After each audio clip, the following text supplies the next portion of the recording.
Imagine that you are the Pharaoh of Egypt, the owner of the land, ordering everyone around. Then a guy, Moses, comes along and says, "Let my people go."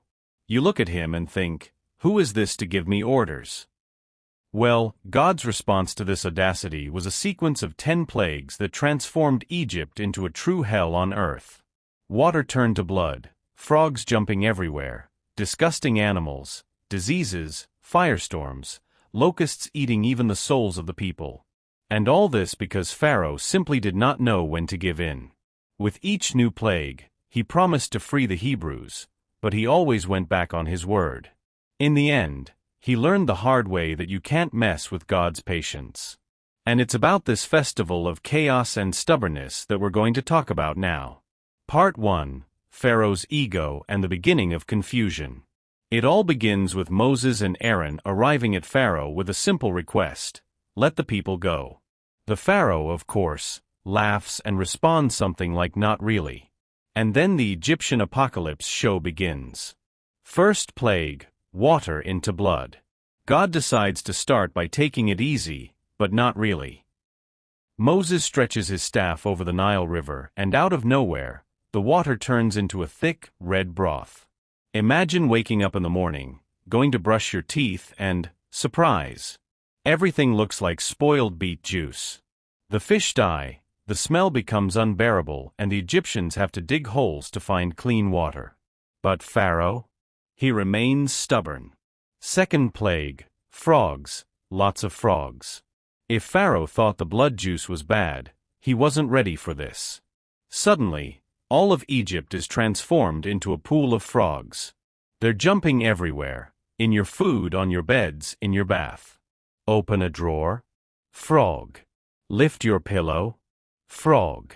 Pharaoh even asks Moses to fix it, but when the frogs finally die and form stinking mountains, he changes his mind and goes back to saying, "I'm not going to release anyone."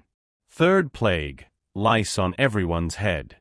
Without warning, the dust on the floor turns into a swarm of lice. Now it's not just a nuisance, it's an itch in the soul. And the funniest thing? Pharaoh's magicians, who previously tried to copy Moses' miracles, throw in the towel and say, "That's God, give up." The Pharaoh?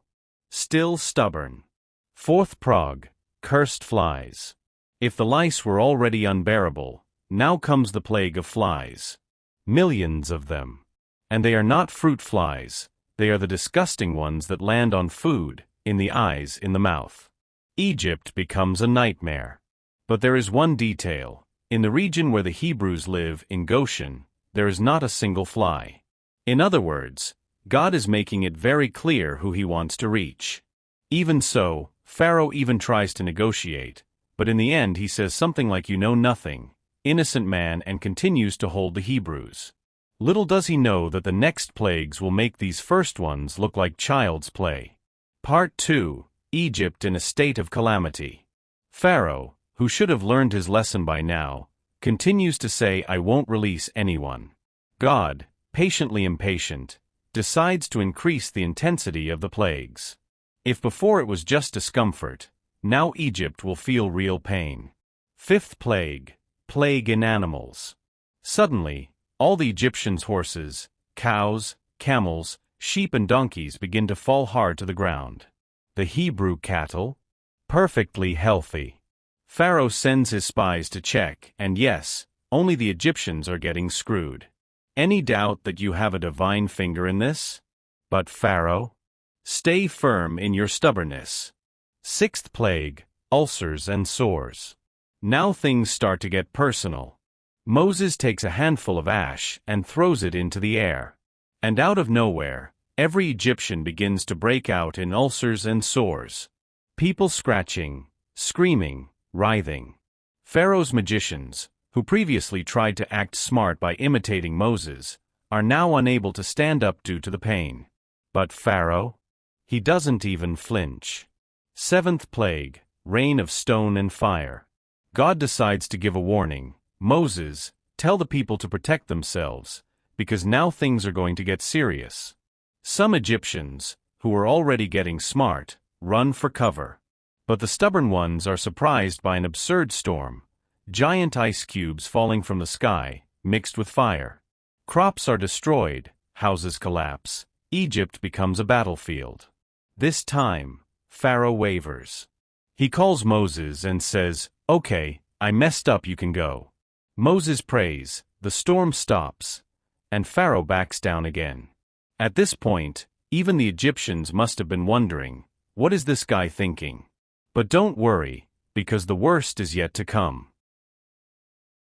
Part 3. The Grand Apocalyptic Finale. Egypt is already in ruins, and people must be looking at Pharaoh and thinking, "My brother, just free these people already." But no. The man is stubborn. So God decides to end this saga with a flourish.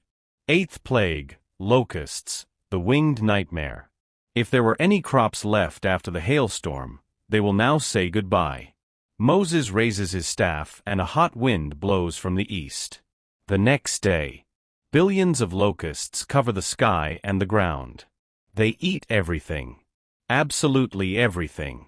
If there were delivery in Egypt, the locusts would have finished the stock.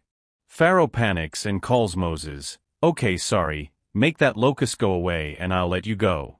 Moses prays, a wind blows and blows the locusts out to sea. And what does Pharaoh do? That's right, he goes back on his word again. 9th plague, sinister darkness. If Pharaoh wants to play the role of a dark movie theater, God decides to get involved. Moses stretches out his hand and the light goes out in Egypt. 3 days of absolute darkness. And it's not just at night all the time, no. It's so dark that no one can even move. But of course, where do the Hebrews live? Normal light, as if nothing had happened. Now Pharaoh is about to give in. He says, "Okay, you can go, but without the flocks." Moses replies, My friend, we are going to leave complete." Pharaoh gets angry and shouts, "Get out of my sight. If I see you again, you die." Moses then gives that your funeral look and responds, "Yeah, you won't see me again anyway." 10th plague, the final blow, death of the firstborn. Now God unleashes the final plague. He warns, "Tonight, every firstborn Egyptian will die. From Pharaoh's sons to his servants. But the Hebrews will be protected." Moses instructs his people, "Apply lamb's blood on the doorposts. When the angel of death passes by, he will pass over these houses." And that night, all of Egypt wakes up to screams of despair. Even Pharaoh's son dies. He, finally broken, calls for Moses and says, "Leave. Now. Take everything and go." The Hebrew people set out on an exodus, taking riches, animals, and a new hope. But like a villain in a bad movie, Pharaoh changes his mind once again and pursues the people, only to see the Red Sea open for them and close in his face. And so ends the saga of the 10 plagues, a practical lesson that stubbornness has its limits and that playing with God is never a good plan. So that's today's video. I hope you enjoyed it. See you in the next story.